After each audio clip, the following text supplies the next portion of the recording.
Hello, everybody. Hello. Welcome to the very first episode of the Dellcast.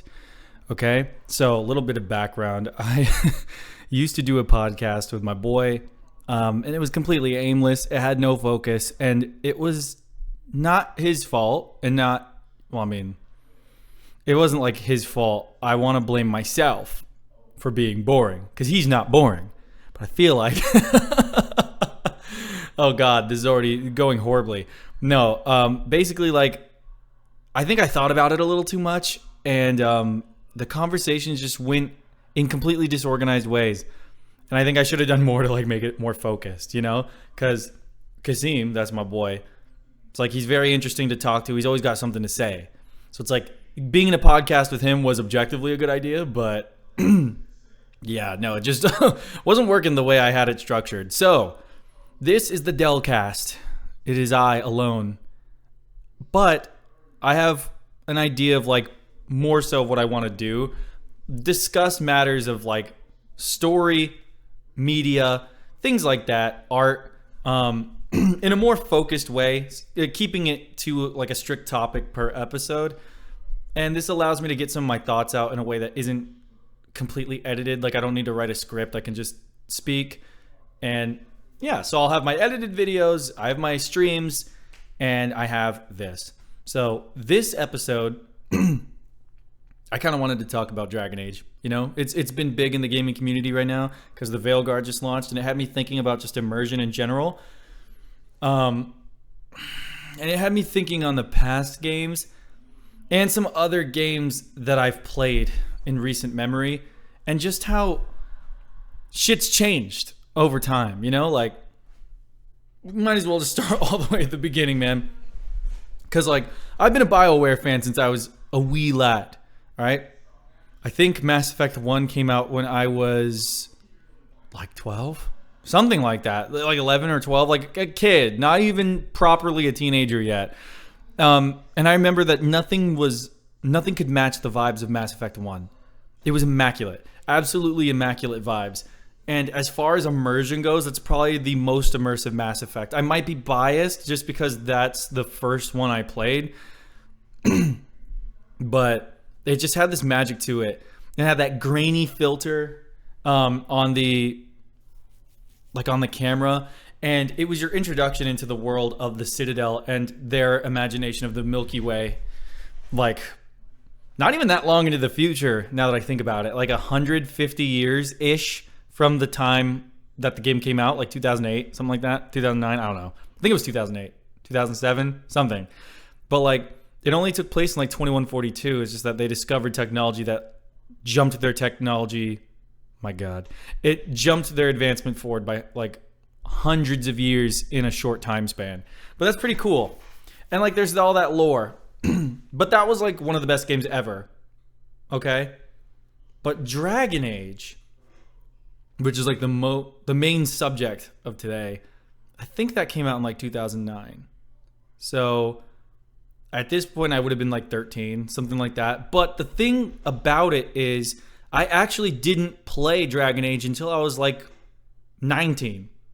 So there, I think when I started playing it, it was a 6-year-old game. Because what happened was my friend put me on Dragon Age Inquisition in 2014 or 15, either the year it came out or very soon after. And he said, yo, Cordell, it's only $30 right now. So I was like, oh, word? So I went and I downloaded it, and I had so much fucking fun. I was like, wait a minute, this is just Mass Effect, but medieval fantasy. I love Mass Effect, and I love medieval fantasy. So the two of them together, perfect match. And it's a BioWare game. So I was like, cool, yeah, no, it's the same people, all that. So I was like, that was right up my fucking alley. So I didn't realize that, like Mass Effect, it loaded your choices from previous games. So I'm like, well, hold on. Here I am on Inquisition. I haven't played the other ones before, but I already spent the money. So let me just play Inquisition, and then I can go back if I really like it. Because, who knows? This might be ass. So I played I played Inquisition. I was an elf rogue. I specialized in archery and invisibility, stealth archer, And I remember playing it and wishing I had more context, but that's what happens when you jump in on the third game of any series. Um, yeah, and I remember playing it, and it was so fun. I liked it. It was immersive, and I thought the story was pretty interesting. The pacing was kind of fucked though. You know, like I didn't have the other games for reference, but it still was very clear to me that it was kind of like the pacing was a little scuffed because they had the power system, if y'all remember, where you had to garner a bunch of power for the Inquisition before you could progress the main quest, which I fucking hated. I hated that mechanic, bro. That shit sucked. Like the game as a whole didn't suck in my opinion, but that like just that aspect of it, I was ass. I did not like that at all. And so then I'll get more into my thoughts on Inquisition here in a bit. I'm just trying to set the stage. So like with that in mind, I beat Inquisition and I was like, well, that was really enjoyable. I got to go back and experience the rest of it. But then what happened was I had to get fucking wisdom tooth surgery, right? In fact, oh, you know what? Dude, was this maybe this was 2019. No, not 2019. I was 19. So this would have been like 2000. No, yeah, no, I'm right. Yeah. About like 2015-ish. Yeah. Okay, yeah, so I did play like a year after it came out. But then what I did was I went back. I got my fucking wisdom teeth extracted. Your boy was in pain, eating nothing but Greek yogurt and mashed potatoes. I was goop maxing. I was maxing the goop. And I was like, fuck it. There's nothing for me to do. I can't go to work. I can't go to class. I'm just going to fucking sit here and play the Dragon Age series from start to finish. You know, like what the fuck else was I gonna do? What was I gonna do? Hey, what the fuck else was I gonna do? So yeah, I downloaded Dragon Age Origins and I booted that shit up. And I didn't realize I was in for peak. Didn't realize that. Like I enjoyed Inquisition, but I didn't realize I was in for fucking peak. Here I was, 6 fucking years after the game came out. And I was just sitting there playing it. I made a human warrior. The most generic thing you could possibly make, but I was into it.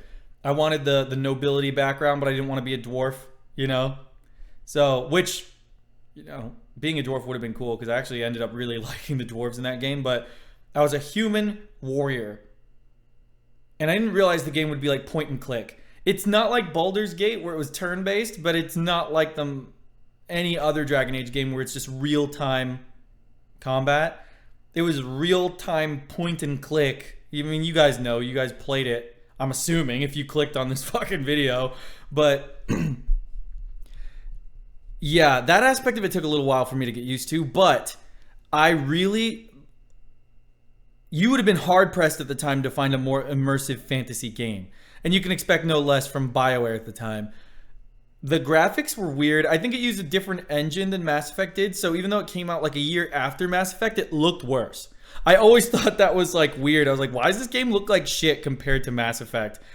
But boy, oh boy, was I fucking blown away by the actual experience of playing the game. So like, you have to join the Grey Wardens, and that will always be a certainty, no matter what. No matter what origin you start as, which is really cool because the origins were a way for you to get to know your character, get to know the world, and set the stage before shit just started happening to you, which I really appreciated. Sorry, my hair's a fucking mess. I just didn't feel like wearing a hat. It's hot in here. But like, yeah, it was really cool because I went back and what I did was after I had finished my playthrough of Origins, I went back and I made one of every type of character. I didn't beat the game with all of them, but like I just played through the Origins. I just wanted to see. Like it was really cool. With the humans, you were a noble. And that was cool because, you know, you got to talk to your parents, which is like never a thing you get to do in any fantasy game. Or not fantasy, but like RPG. I swear you never get to talk to your parents. I think it wasn't until Mass Effect 3 and Mass Effect that you could talk to your parents if they were still alive from your origin. But yeah, that was cool. Like just being noble and then watching it all come crashing down, and then you're forced to join the Grey Wardens with nowhere else to turn. Like that was really cool. And then if you were an elf, you were a Dalish elf, and I always found Dalish culture really cool because I like, this is one of the few fantasy worlds where elves were not put on a pedestal. They're not immortal like in other fantasies. They were at one point in the lore, but they're not anymore. and they're slaves. Like, they're the lower class. In the city, they're slaves, and then in the wilds, they're just Dalish, people without a home, wanderers. And I think that's really cool. And they look really cool. They got the cool tattoos and all that stuff. And like, they have this skinny design. They're just smaller than people, whereas like typically your fantasy Tolkien-esque elf would be like this tall, ethereally beautiful creature who just carries authority. But in this game, it was like not someone to be pitied. I mean, unless they were like a city elf, but like, I don't know, just something different, you know. And I thought that was really cool. And then the dwarves had the coolest fucking city in the game. The dwarves had the coolest fucking city in the game. And you could start as a dwarf noble, but I think you could also start as a dwarf surfacer. So it's like, already we haven't even gone over every origin, and there's just so many variations of what you could do. That was so fucking sick. Your background mattered so much. It was so cool. And then if you were a mage at all, not a dwarf because dwarves can't be mages, but like if you were a dwarf, if you were a mage at all, you spawned in the circle of mages, where you're being guarded by Templars who consume magical crystals called lyrium to gain powers of their own to keep you in fucking line. And that's another thing. They do with mages what I had always thought about when I was younger, but they actually fucking did it. Because whenever I would think, like, usually whenever I play a game, I pick a mage, you know? That's usually what I do. When I was a kid, it used to be like warriors, but like I usually will pick a mage nowadays. Because, like, when you think about it objectively, it's like, okay, well, what would I rather be? A really strong guy with a sword and shield. That is cool. A really quick, nimble guy with daggers and arrows. Also cool. And from a gameplay perspective, you are getting a lot of critical damage. But, like, objectively speaking, who the fuck wouldn't want superpowers? Because that's what being a mage is. You're basically a living WMD. In any, like, real sense, if mages were real, they would be the most powerful by far. What the fuck is a guy with a sword gonna do against a guy who can conjure storms and throw fire and summon demons and shit? You know what I mean? Like, in real life, that matchup wouldn't work. The warrior would have to have enchanted weaponry and protection, which, I mean, in a fantasy setting is certainly possible, but just from like a natural standpoint, naturally the mage is in a superior position. And I just thought that was always really cool. And Dragon Age rolled with this idea. That's what was sick about it. They rolled with this idea that the mage was a living weapon. They were not to be taken lightly. And so while they were few, the ones that were alive had to be sent to the fucking circle to go live some like re-education. Not re-education, but like they had basically have their own special education and be kept away from the public because of their massive power. That's so fucking sick. And like, that's the kind of shit that made Dragon Age unique, you know? Like, other people, it didn't matter. Which, I'm not saying that mages having equal rights means your fantasy is not creative. Obviously, you know, I'm a fan of fantasy, and I'm writing a fantasy novel myself, and you know, magecraft is like any other skill in my universe. It'd be like working out. You know, it's exactly like working out. That's how I like to view magic, is that some people are born with natural advantages, some people are born with natural disadvantages, and then some people are just average. However, whatever you are, you can still work your way up through hard work, but there's going to be a natural limiter. Like, for example, I'm 6'2", 195 pounds. I'm a decently big guy, sure. I mean, I don't really know if you can tell in this fucking sweater, but like, I'm decently big. I'm not the biggest guy you'll ever see, but I don't think I look like the malnourished child I once did. I don't know. Maybe I look like shit. Maybe I'm gassing myself up too much. Maybe I look like shit. But it took a lot for me to get to this weight, right? It took a lot of eating and a lot of weightlifting just to get the mass I currently have. Which, like, if you were to see me in the street, it's not like it looks amazing. You know, once you breach a certain height barrier, you need like twice the muscle to get any wider, you know? And if you were to take my skeleton and put it up to someone like Dwayne "The Rock" Johnson's or Arnold Schwarzenegger's or Chris Bumstead's, my skeleton's not nearly as big as theirs. I will never be as big as them.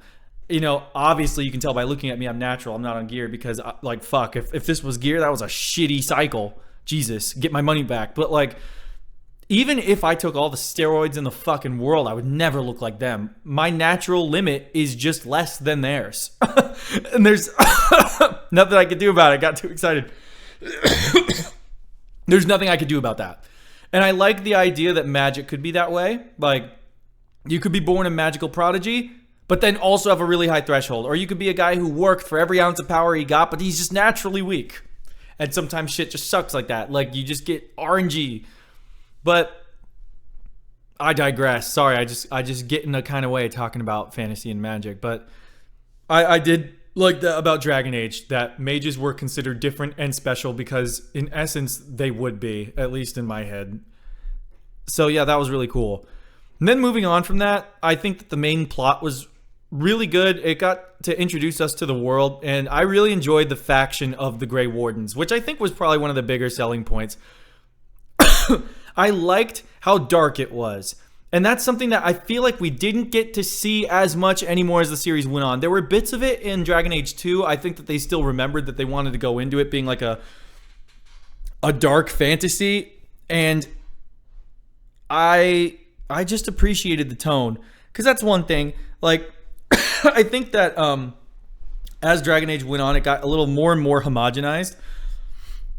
Not lacking complete identity, but kind of being indistinguishable from a lot of other fantasy in some contexts. Not all of them, but like, look at Dragon Age the Veilguard and tell me that that is, if it didn't have the fucking label, and if it didn't have like Kunari, don't look at Kunari, you know what I mean? Like, because that's a Dragon Age specific race, but it's like, if you were to just see like a human warrior, human mage, human rogue, and they just showed you the world, would you have guessed that was Dragon Age? I don't know. Like, say what you will about Dragon Age 2, but I feel like you could still tell that was Dragon Age. Didn't look the same, but it still had that grimy, like, kind of filter on it. It just looked a little grimier. I kind of appreciated that. And I think that was very sorely missed. I think Inquisition's where that fully dropped off. There was just no... It didn't feel dark. It just didn't feel dark. And that's not a bad thing. It's not. I think that some of my favorite fantasy worlds are not dark. Like Elder Scrolls, little game called Skyrim. Ever heard of it? It's not dark at all. It's a very clean gen pop game. You know? It's very, very easily like acceptable. Not a, like, the idiosyncrasies come in the form of like just the fact that it's a Nordic world, and it's like it's very lively and it's cool in that way, but it's not dark. No one leaves Skyrim thinking, oh shit, that gave me chills, or it made me think. No, you don't leave Skyrim thinking about anything. You just really enjoyed your time there. Like, it has its niche and it stays in there, and it's really fucking good at what it does. Skyrim is a masterpiece, but it's just not the same as Dragon Age Origins. It's not the same type of thing. They're not comparable. They're only comparable in the sense that they are both fantasy RPGs, but you'd be surprised how that doesn't make them that close, you know? Like, it's not as close as you would think, you know? It's just they're kind of not the same, you know? And then that goes into the whole debate of, like, silent versus voiced protagonists, which is like a whole other can of worms, but actually we can kind of touch on that now because Origins did have a silent protagonist. And a lot of people would argue that that's better, and I can see the argument. I think before, in my younger days, I was a stern proponent of voiced protagonists because I liked the way that they interacted with the world, because there's pros and cons, right? Like, if you're a voiced protagonist, you actively interact with the world and we get to see it happen. You say things, people respond to the things that you say, and you are physically interacting with the world in a tangible way that we can objectively observe. Now, the only thing is that you're kind of guiding your character on what to say. They do or don't say exactly what you told them to, and you're kind of guiding them along. Like, we all know the meme of like playing Mass Effect and like you're talking to your friend and it's just like, thanks, Shepard, and then you'll be like, you're welcome. And that's like the Paragon option, and you pick the good option. It's like, I want to suck your dick, and you're like, I didn't mean to be gay. Or it's like, I didn't mean to, you know what I mean? Like, or if you are gay and you like didn't want to hit on a girl in the game, and then you do, and you're like, what the fuck? I wasn't trying to be straight, you know? Like, it's like that, you know what I mean? Or like if you're just saying like, no thanks, but then Shepard's like, suck my fucking cock, I hate you. And you're like, oh my God, that's not what I thought he was going to say at all. Like, I don't know, man. Like, that's where that can be bad. And the fact that you don't necessarily get to project, because in Mass Effect or in Dragon Age 2 with Hawke's male voice and like Commander Shepard's male voice in Mass Effect, I don't sound that fucking cool and masculine. Y'all hear me? I don't sound like that.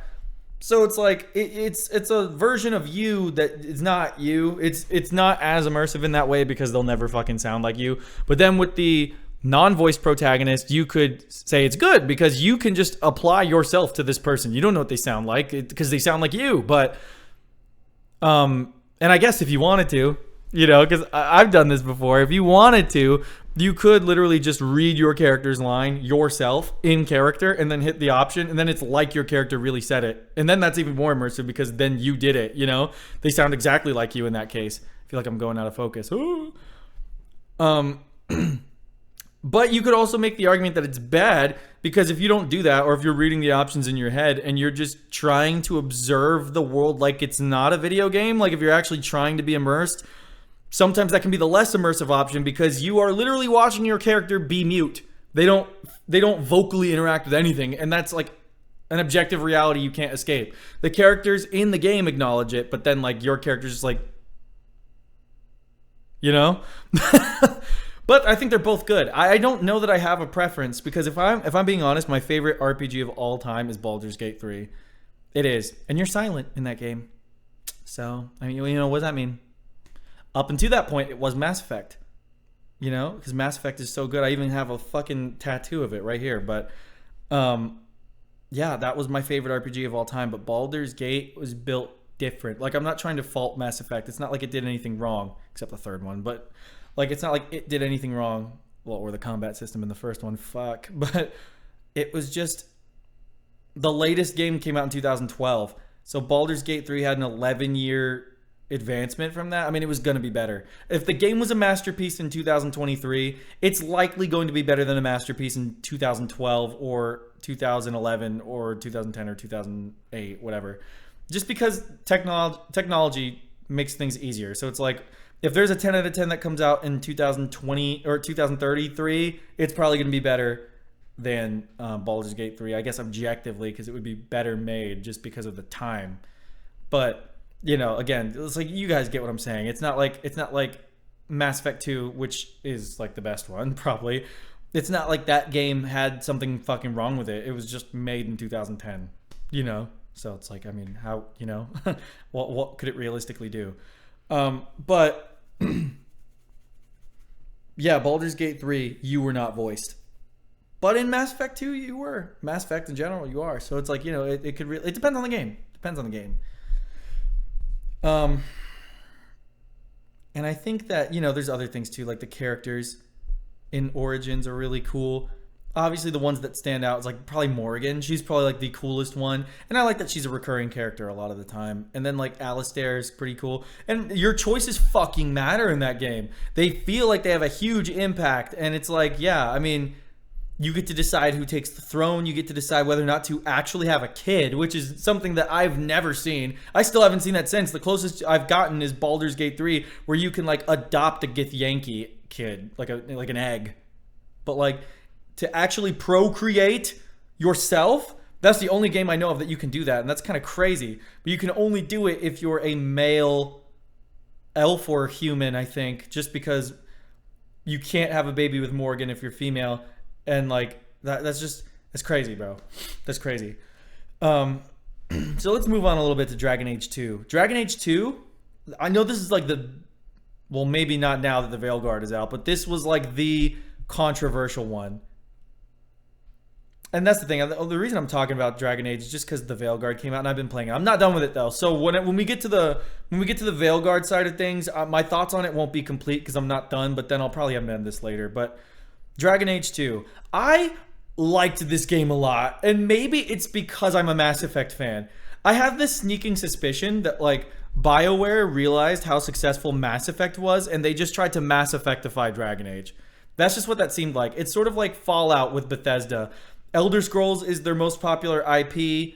So they just made Fallout Elder Scrolls, but in post-apocalyptic America. Whereas like Mass Effect is BioWare's biggest IP, I would wager. I mean, they did have Star Wars for a little while, but not anymore. And if I'm just being honest, I think Mass Effect's better. But like that's like their thing, and it was a huge success. So instead of just making Dragon Age Origins 2, Dragon Age 2 is just kind of like Mass Effect but with a medieval fantasy skin on it.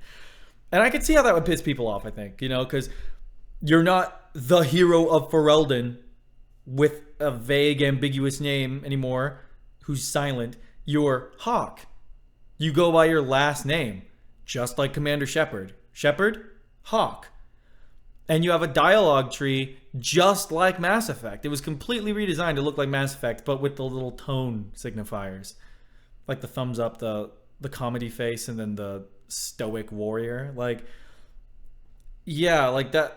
I could see why that would piss some people off.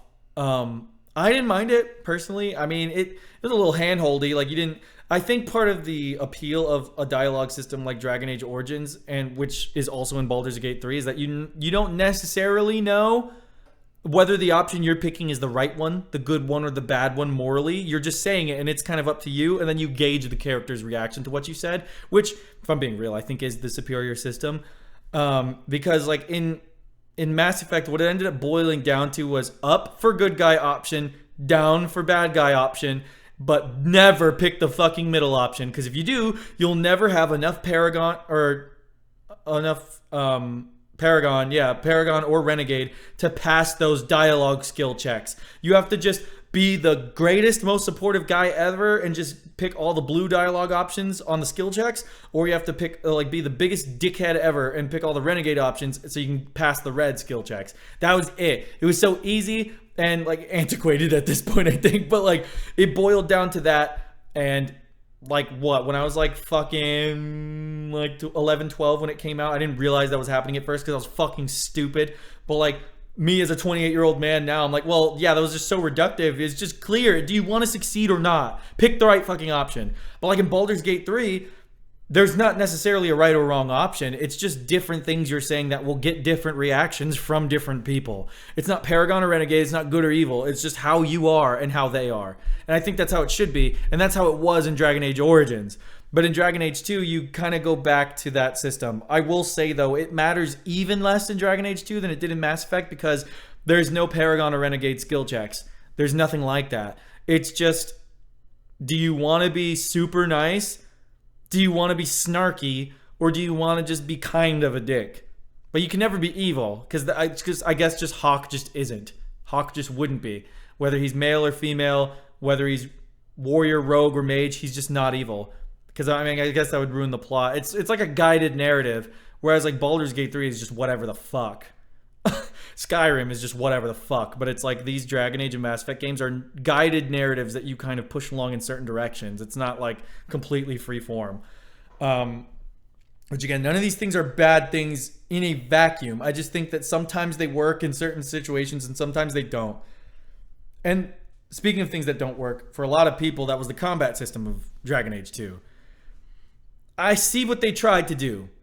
I think when it comes to mass market appeal, because they're a business, right? Like, you could make the best dark fantasy game ever, but if people aren't looking for dark fantasy, they're not necessarily going to play your game. I am a huge proponent of just stay true to the art, make the best thing that you can, and that is good enough, which I think does, I mean, yeah, that holds weight. I just don't think companies see it that way. You know what I mean? Because, like, superhero fatigue, that's a big one that people like to throw around. That's a big buzzword, superhero fatigue. So many Marvel and DC movies polluting the space, and most of them are ass. So then, like, this idea of superhero fatigue kicks in where people don't want superhero movies anymore. And that could be true because on the grand scheme of things, people could be like, fuck, another superhero movie. And timing is a big part of anything success. Whether it's like music, like the Beatles, legendary band, really good band. They came at the right time. If they came around now, who knows if they'd even get half as popular as they did. Like, timing is so much a part of the equation. Like, not necessarily the quality of the product completely. But I do believe that, like, if Dragon Age stayed more true to Origins, it would probably be more beloved now. I don't know if it would have sold as many copies, but I think the people who loved it would love it more because they completely overhauled the combat system. It was grindy, button mashy madness. I remember at the time appreciating the tactility because I was too squirrel brained to even appreciate a good point and click combat system. I just did not fucking appreciate that at the time. Looking back, I'm like, yeah, I mean, there was more strategy in Dragon Age Origins, but it's like I couldn't see that at the time, you know? And I went into Dragon Age 2 being like, oh, fuck yeah, dude. Oh, fuck yeah, dude. I get to actually take place in real-time combat. Most of my gaming experience up until that point was like first-person shooters and Mass Effect, you know, which is a third-person shooter, and it was more action-oriented. So I was always used to these more heavily action-focused games. I think the most strategic I ever got at the time was Halo Wars, and I sucked ass at that game because my brain was like, strategy, nope. But I didn't mind it at first with the cooldowns and everything, but then, like, looking back on it, I'm like, yeah, why did they do that? I mean, maybe point and click isn't where they should have stayed, but again, I'm always going back to this comparison of Baldur's Gate 3, which isn't fair because that game hadn't come out when this game came out. So I'm like, that's not really a fair comparison, but like, I think Baldur's Gate 3 just ruined RPGs for me because it was just too good. It was too good for the space. The space wasn't ready. Maybe now they will be. Maybe Larian lit a fire under every studio's feet. I don't know, man. But going back to Dragon Age 2, I did appreciate the intimate setting of it all. I know it's a point of contention that locking it to only Kirkwall was a mistake. I don't think so. Personally, I don't think so. I liked it. It allowed me to get to know the things and the people there better. You know? And that's not to say that Origins was too wide, because it definitely wasn't. That was really cool. The scope was grand. But that's just not the story of Dragon Age 2. They make it clear that they want every Dragon Age to be a new story with some shared elements, you know? Like, Mass Effect is all the Shepard saga. It's all about Shepard. It's all about the Reapers. Mass Effect Andromeda is its own thing. But Dragon Age, it's about a different motherfucker each time. And the hero of Ferelden's story was just larger in scope. Straight up. It just was. Homeboy was saving the world from a fucking blight, a demon invasion that threatened everything. That's just a grander tale. Hawk, his tale matters, but it takes place in the scope of a city. How many of you guys have saved a city? None of you? I haven't. So that's still a really grand, important scope, just not world grand. And I don't think that's a problem. I don't think the stakes need to be upped every time. I just think that as long as the character work is engaging, then that's good. Now, you could argue that the character work wasn't as good in Dragon Age, and I think that, or Dragon Age 2, and I would say that's a more poignant argument, right? Because I don't think just downgrading the size of the explorable area is enough to write the whole game off. And I know that not all of you are saying that, but like maybe someone is, and I just don't think that's fair, because it's like, that's like saying I've seen the Avengers, now I don't want to just see a Spider-Man movie. It's like, why? Spider-Man's still a compelling character. So what if his adventures just keep him tied to New York when he's not in an Avengers context? That doesn't mean it can't be good. Because at the end of the day, it's not scope that we care about as gamers or watchers or listeners. I don't think that's true. I don't think that it's scope we care the most about. I think it's about character. It always is. Think about the best stories you've ever told. It's about character, or ever heard. It's about character. Always is. Like, there are games like Skyrim where it's a vibe game. It is. But there's a reason why most people are not, like, saying, oh, you got to check out Skyrim for the story. That's not usually what people say. At least that's not what I'm hearing. I'm hearing they like the world. The world of Skyrim is, like, second to none. But it's vast, it's explorable, and it's got cool shit going on. But like, no one's playing because Ayla the Huntress is compelling. No one's playing because Alduin the World Eater is genuinely intimidating and you love to hate him. No one is playing it because Jarl Balgroof once climbed the fucking steps. You know what I mean? Like, no one's playing it for that reason. At least I don't think so. But it's like, think about something like Avatar: The Last Airbender.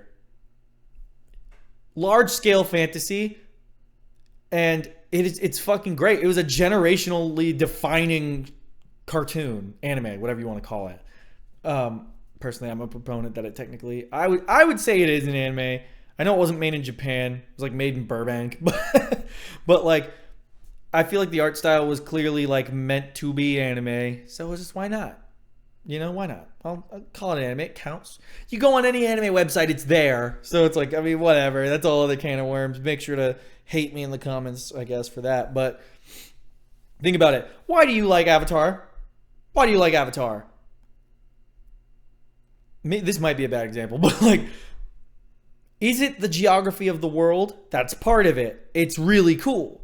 Is it the magic system? The magic system is sick. Honestly, it's up there with like Full Metal Alchemist Brotherhood with like the best magic systems. But like, what really keeps you coming back, I would wager, is the interpersonal character work and the inner conflict. How about that? I think that's what keeps you going back to Avatar: The Last Airbender. Wondering if Aang has to forsake his culture to do what must be done. Wondering if Katara is ever gonna like find peace with the way her mom died and come into her own as a strong bender in the shadow of the Avatar, while simultaneously being like fucking pegged with racism, sexism by her brother.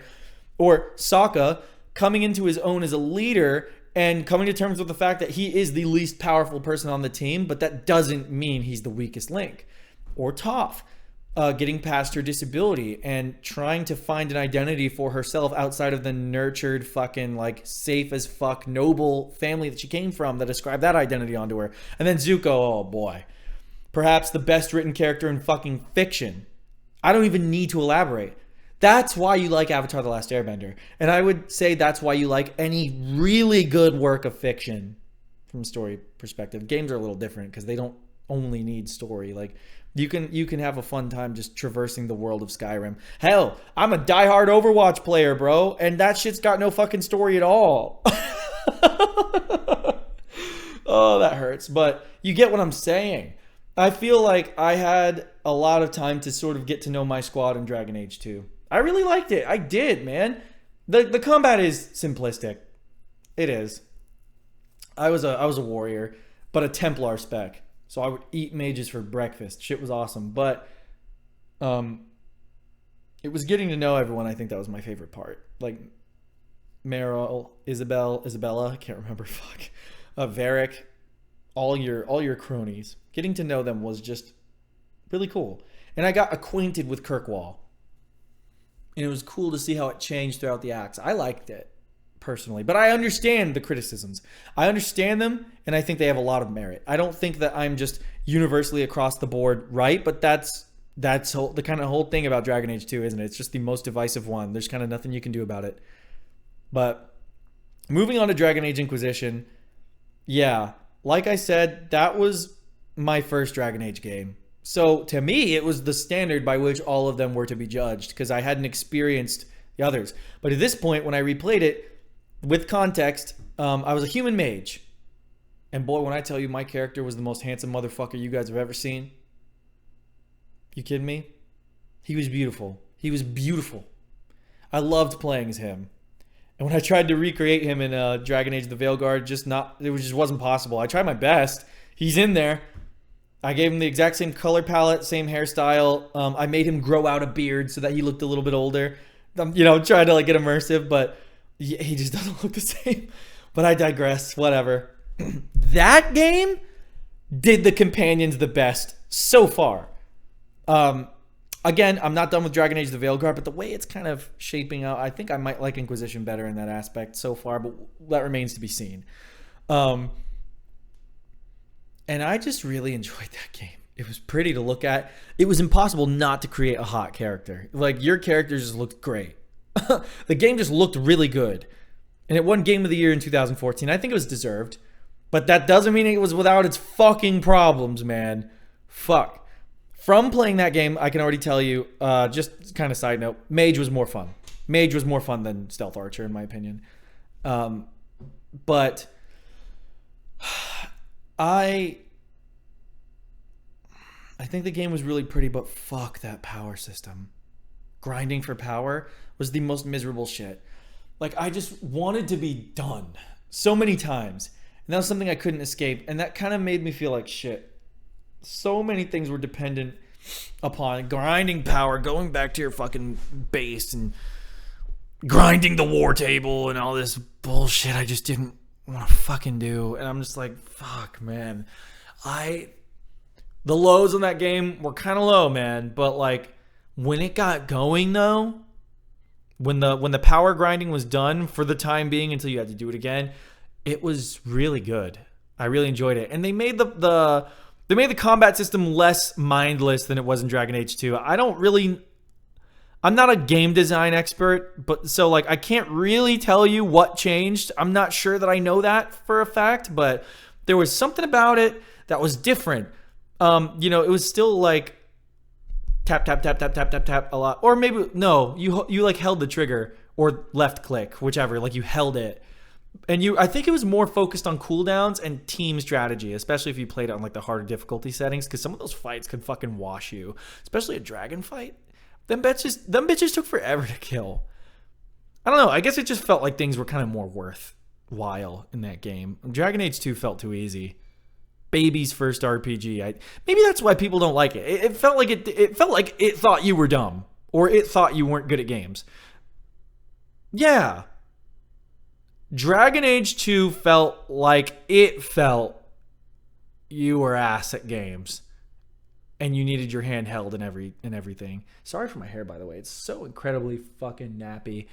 But also my cousin.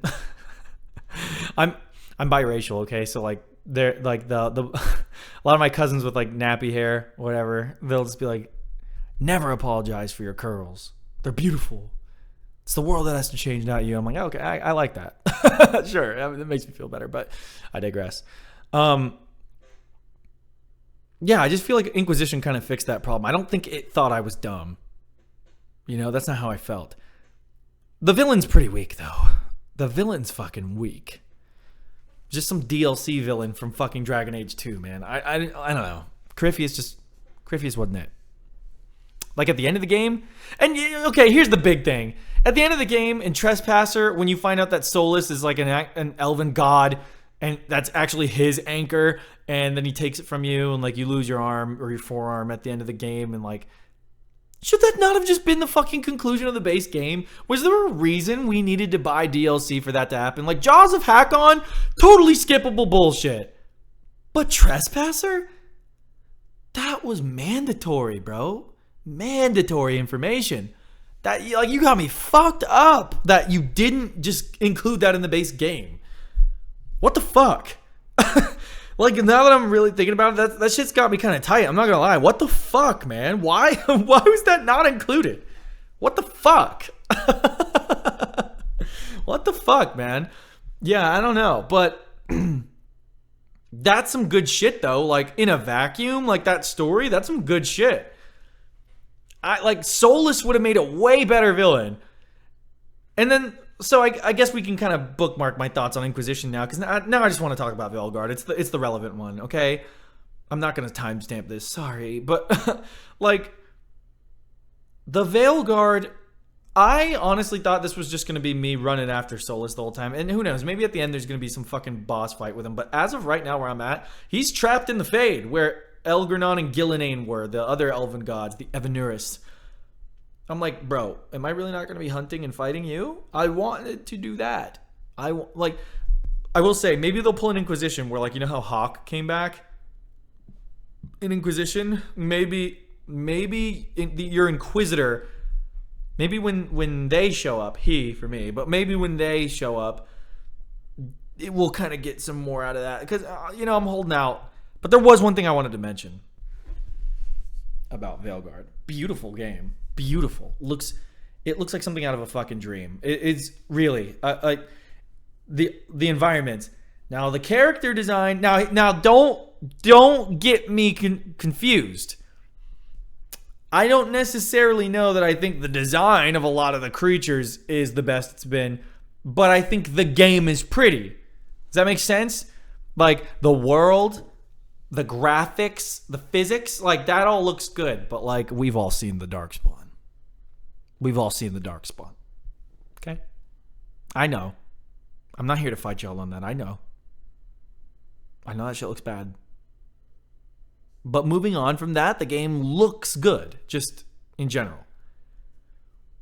And I like that about it. And it runs really well. Like my stream I did like a few hours ago, notwithstanding that, like, that one started rough. I might have to update my drivers, but whatever.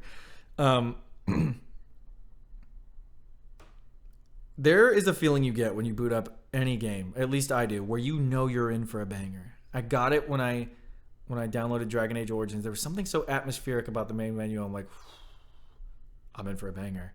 Or like when you boot up The Legend of Zelda: The Wind Waker. You know what I mean? Like, you just, like, I'm in for it. I didn't get that feeling when I booted up the Veilguard. And I'm coming in this with a bias to like it, mind you. Like, and I don't know. Maybe I'm going to be wrong, but I think that this game's going to top out at pretty good by the end of it. And that's because I'm very forgiving of high fantasy. I feel like for most people, this is probably going to middle out. Maybe like a 5 or a 10 out of... Or, oh my God, maybe like a 5 or a 6 out of 10. For me, it might cap at a 7, but we're going to have to find out. Because I already have a couple problems with it. Some not so big yet. Some very big. And before we even get into it, I don't give a fuck about the controversy. I don't give a fuck. I don't give a fuck. We got gender options? Cool. You got characters discussing their gender identities? Cool. That's fine. Who the fuck has a problem with that? That's weird to have a problem with that. Optional content. All completely optional content. It's like, you don't have to engage with that. That's fine. Like, if you're cisgendered, I'm cisgendered. You know, I'm a guy. I identify as a guy. That's it. That's as far as it goes. If you are trans or non-binary or whatever, you can make a character that reflects that. Why is that a problem? That's not a problem. That's good. So moving on from that, fuck. Moving on from that. There's this moment. Spoiler ahead. You've been warned. 5, 4, 3, 2. Spoilers for Ballara, the character Ballara. Not in the end game, but like the first companion mission you do for her. She like tells she tells you why she's so neurotic and like hard, like working herself to the bone. It's because her like brother died or was captured or whatever the fuck, and like she feels like she needs to prove that she's good enough and that she is worthy of having survived when he didn't. And it's this really, in a vacuum, really cool, deep moment. And I was like, wow, this is really good. Then I had myself thinking about Astarion from Baldur's Gate, and how when we finally get to the part where we fight Cazador and then he kills Cazador, spoiler, sorry, but that game's like a year old, so fuck. But like, and he just breaks down crying. I was enraptured. I couldn't look away. Honestly, I teared up. Look, man, I ain't too thug to admit that Astarion's story made me tear up, man. It was just such a release. What a fucking powerful moment.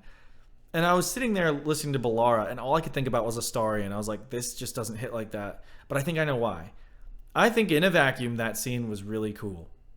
Like seeing Ballara bare her soul to you and tell you this just completely intimate detail from her life. Like it was really touching, but I just didn't feel that the game had earned it yet.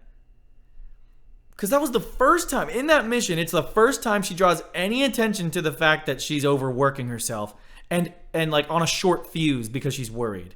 So then you inquire about it while you're on the mission, and then you find out at the end of the mission. And this all takes like 5 minutes. I can't help but feel like if you had just taken your time with that and maybe made that like an late act 2 reveal, that would have hit a lot better.